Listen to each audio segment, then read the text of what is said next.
Welcome to my baby bump. Sinikiwe, welcome to the show. Thank you, Ino, and thank you for having me. Do you know what? Talk about juggling it all. She's a mother, a student, she's a working mom, and she's taking care of a bump. And yes, she does have a little toddler at home.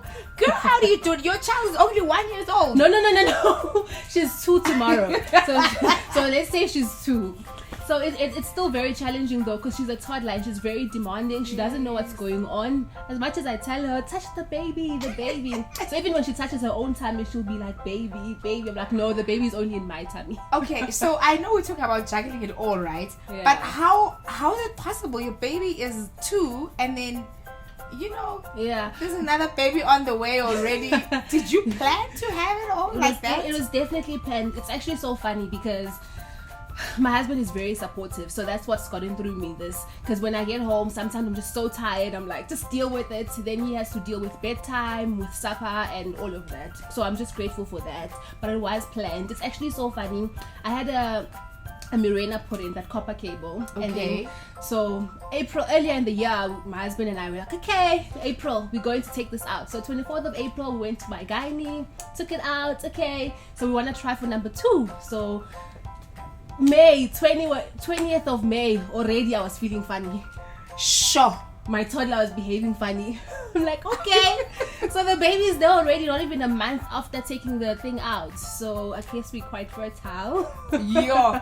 But it was planned, yes. Wow. Yeah. That is incredible. But are you still breastfeeding your toddler now? I actually stopped in May.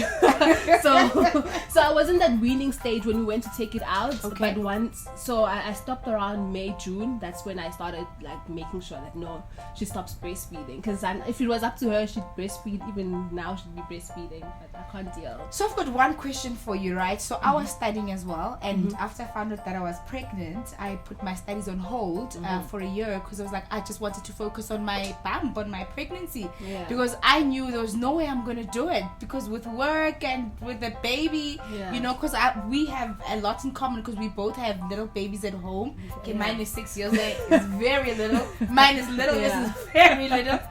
And so I knew that I have to work as well. I have to study and also try and take care of myself as being a pregnant mom, because it does take a lot of your time and responsibility. So how do you juggle it all? How do you do it? I know your husband is supportive, but how do you manage studying? Where do you get the time to study when you have a little baby? You've got a husband who also needs your attention. So what I've decided is to I have this concept where there is rubber balls and glass balls. So I've decided, okay, some things I'm just gonna drop. They're gonna be rubber balls, they'll bounce back and I'll pick them up again. But some things like my family, those I can't drop. And my studies, as much as they're important now, the ball is bouncing. Okay. So it's slowly, I must just make sure that it doesn't stop bouncing. So I'm just letting that go a little bit, but I'm just making sure that when push comes to shove, then I make those I put plans in action. Like I'll get my nanny to come in and babysit for longer, just so I can study, especially when it comes to exam time. But so far I've been surviving, and it really is a matter of prioritizing, because sometimes when you're a mom, it seems like everything is important, but certain things are not as important as you think they are. So I just make sure that I have a list of, this is exactly what's important to me, and then I stick to that, and I make sure that those things I don't drop. Those are my glass balls, they're precious. I must just make sure that I meet those. But everything else, no man, it's not as important as we think it is. Sure, I really love that concept. I need to go back and rearrange my life. Glass balls, plastic balls, bounce back, But I mean, how does your little one feel about the other little one on the way? She was actually the telltale sign that something is going on. Okay. Because her behavior changed totally. She started being very clingy, and we were breastfeeding, so she was generally a clingy baby. But she was extra clingy. She was nagging, and she was crying quite a lot. So I saw, I'm like, So when I was like, let's buy this pregnancy test, because this one has changed. Then I knew. So basically, I make sure that I get home and I spend some time with her. But there's not a lot of time because I'm working as well. So what I try to do is that my toddler wakes up very early. So I make sure that I bath with her in the morning just before I go to work, because at least then we've had some quality time before I leave. And when I come back, even if I'm late, it's not as bad as if I hadn't spent any time with her at all. So I make sure that when I come back, I still try to spend time with her. I also try to cook in bulk. That's one of the things that help Okay. me as well. Because if you cook in bulk like on a Sunday, or I'll just wake up in the morning and cook earlier, like at 4 or 5. I know it Sure. sounds hectic, but I'm Super kind of mom, eh? I'm more of a Wow. morning person, so I can do that. So that when I get home, I don't have to start from scratch. What am I cooking? Because if you walk in the house and then you're telling your toddler, no, I need to cook. Yes. It doesn't work out. They don't understand. They want to see you because they haven't been with you the whole day. So I just make sure that I can clear out that time when I know that she's awake and I'm going to be spending time with her, so that I don't spend that doing other things that are not as important.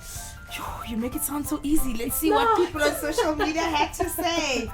Shoo, you really make it sound so easy. I don't know how you do it, but I think you're doing a fantastic job. Okay, so we've got Rofiwa who says, tell me about it. I personally could not cope due to being very sick, but it doesn't look easy at all, and she's absolutely right. You know, for her, I mean, she had health issues, so unfortunately she couldn't juggle it all. But again, like she's saying, Gucci, you make it very easy.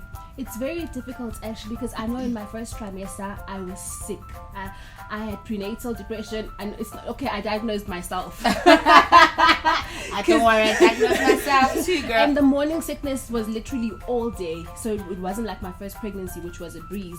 So there, I hadn't told anyone at work yet, but already I was feeling sick and I wasn't performing. So it's very hard, especially at the beginning, especially if you've got health issues, like she's saying. So that's definitely difficult.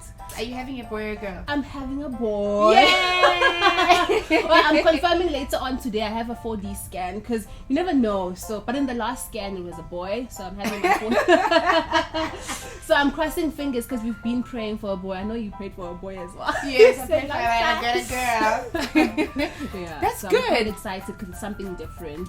But now everything was too pink. I'm just worried how I'm gonna deal. But that's exciting because you can like shop for everything all over again. But the major things, I don't know why I bought a pink cot.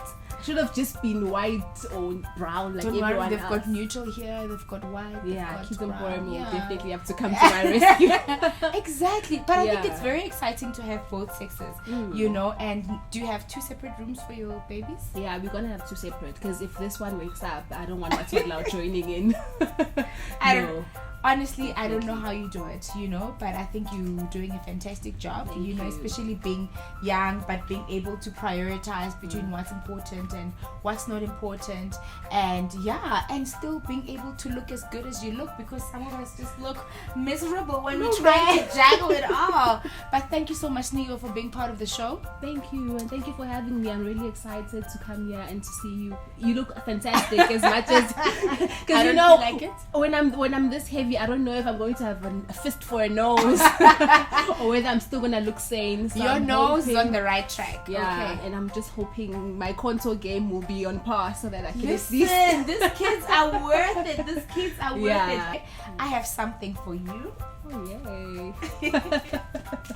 Listen to me say, Yes. Kids Emporium has a lovely gift for you. Oh, thank you so much. You better make sure you come and shop here for your boy, okay? No, I will. I definitely will. Okay, Thank that's you. a lovely gift for you. So I Thank hope you. you enjoy that. And you and your husband and your little baby enjoy that. Yes, thank you so much. Thank you, mummies. Until next time. Bye. Love you.